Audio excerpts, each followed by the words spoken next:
పరమేశ్వరి. శ్రీమాత్రే నమః. పరమేశ్వరి శుభమస్తు. మనోవాంఛసిద్ధి ఛానల్కి స్వాగతం. అభిమానులందరికీ కూడా శుభం భవతం.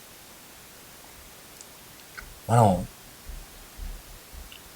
వైశాఖ మాసం అంటే ఏప్రిల్ 28 నుంచి మే 27 తేదీ వరకు వైశాఖ మాసం ఉంటుంది. అంటే దాదాపు మనం మే నెల యొక్క ఫలితాలనే చెప్పుకుంటాం. ఈ మాస ఫలితాలను చెప్పుకునేటప్పుడు ముఖ్యంగా రవి, బుధ, కుజ, శుక్రులు అనేటువంటి వాళ్ళని మనం ఎక్కువగా పరిశీలనలోకి తీసుకుంటాం. మిగతా గ్రహాలు ఎట్లాగూ ఉంటుంటాయి. అవి ఎక్కువ కాలం ఒక్కొక్క రాశిలోనూ సంచరిస్తాయి కాబట్టి అది మేజర్గా తీసుకొని వీటిని ఎక్కువగా ప్రయాణం చేస్తూ ఉంటాయి కాబట్టి ఎక్కువ ఫలితాలని మనకు ఇచ్చేటువంటి మాస ఫలితాలకి వీటిని మనం గమనిస్తూ ఉంటాం. ఇప్పుడు ఈ నెలలో మనకు వాస్తుకర్తరి అనేది మెయిన్గా వస్తుంది. ఈ వాస్తుకర్తరిని డొల్లు కర్తరి అని, నిజకర్తరి అని, అగ్నికర్తరి అని కూడా అంటుంటారు. ఈ కర్తరి సమయంలో భూమి పూజలు, గృహ నిర్మాణాలు, బావి, బోరు వేయడము ఇట్లాంటివన్నీ కూడా చెయ్యరు. ఎక్కువగా గృహప్రవేశాలు మాత్రం కొంతమంది చేస్తూ ఉంటారు. ఈ నెలలో వడగాల్పులు ఎక్కువగా ఉంటాయి. ఎందుకంటే అగ్ని నక్షత్రంలో రవి ప్రవేశిస్తున్నాడు, రోహిణి నక్షత్రంలో ప్రయాణం చేస్తున్నాడు. దీనికే రోహిణి నక్షత్రాన్ని గురించి రవి వచ్చినప్పుడు ఏమంటుంటారంటే, రోహిణి నక్షత్రంలో రవి ప్రవేశించినప్పుడు ఎండలకు రోళ్ళు పగులుతాయని కూడా అంటుంటారు. అంత వేడి ఉంటుందని. ఇక ఇప్పుడుండే పరిస్థితులు మనందరికీ తెలుసు.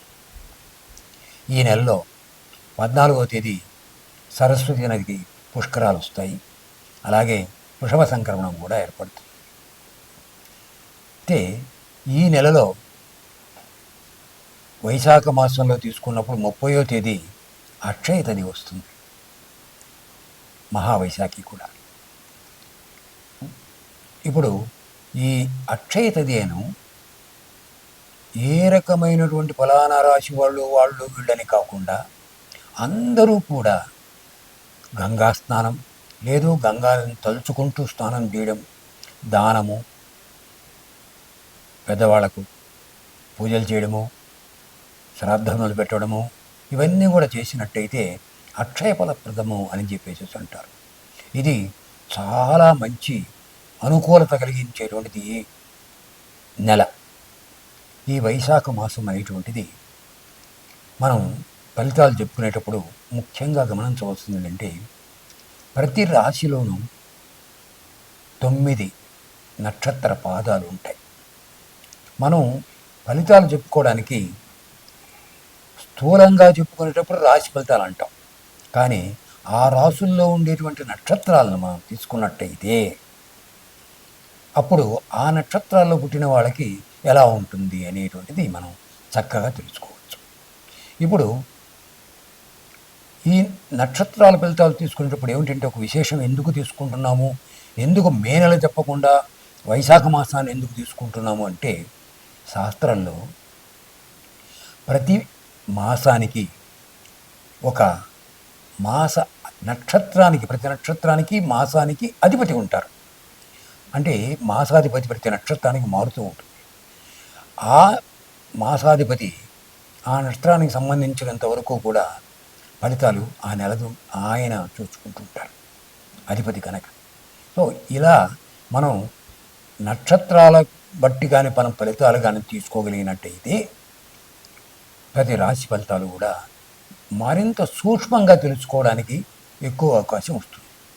దీన్ని మీకు ప్రతి రాశి ఫలితాలు చెప్పేటప్పుడు ఎందుకని ఈ నక్షత్ర ఫలితాలు మనం ఎక్కువగా విశేషంగా తీసుకుంటున్నామని కూడా నేను వివరిస్తాను. ఈ నెల ప్రతి ఒక్క వారు కూడా చాలా అనుకూలంగా ఉండేట్టుగాను, అందరికీ మనోవాంఛ సిద్ధించేటట్టుగా మనోవాంఛ సిద్ధి ఛానల్ మీ అందరికీ కూడా మంచి జరగాలని కోరుకుంటూ ఉన్నది. స్వస్తి. కన్యారాశి వాళ్ళకి వైశాఖ మాస ఫలితాలు అంటే మే నెల వైశాఖ మాసం 28 ఏప్రిల్ నుంచి 27 మే వరకు జరుగుతుంది కనుక మనం మే నెల ఫలితాలు చెప్పుకున్నట్టే ఉంటుంది. శాస్త్ర ప్రకారం వైశాఖ మాసం చెప్పుకున్నట్టు. ఈ వైశాఖ మాసంలో కన్యారాశి వాళ్ళకి కుజుడు శుభుడు, బుధ గురువులు అర్ధశుభుడు. అయితే సప్తమంలో 4 గ్రహాలు, తర్వాత 3 గ్రహాలుగా మారుతాయి. వీళ్ళకి చాలా చక్కగా ఉంది ఈ నెల. శ్రమకు తగిన ఫలితం లభిస్తుంది, ప్రోత్సాహం లభిస్తుంది, సమర్థకు గుర్తింపు వస్తుంది, మంచి లాభాలు కలుగుతాయి. కోర్టు విషయాల్లో వాయిదాలు పడ్డా కూడా వీళ్ళకి అనుకూలంగా ఉన్నట్టుగానే ఉంటుంది. మంచి శుభవార్తలు ఈ నెలలో వింటారు. అయితే ఈ నెలలో ఎదురు చూడనటువంటి అనుభవాలు కొన్ని కలుగుతూ ఉంటాయి. అంత ఆశాజనకంగా ఉంటుంది. అధికారులు మీకు ఎక్కువగా అనుకూలిస్తారు.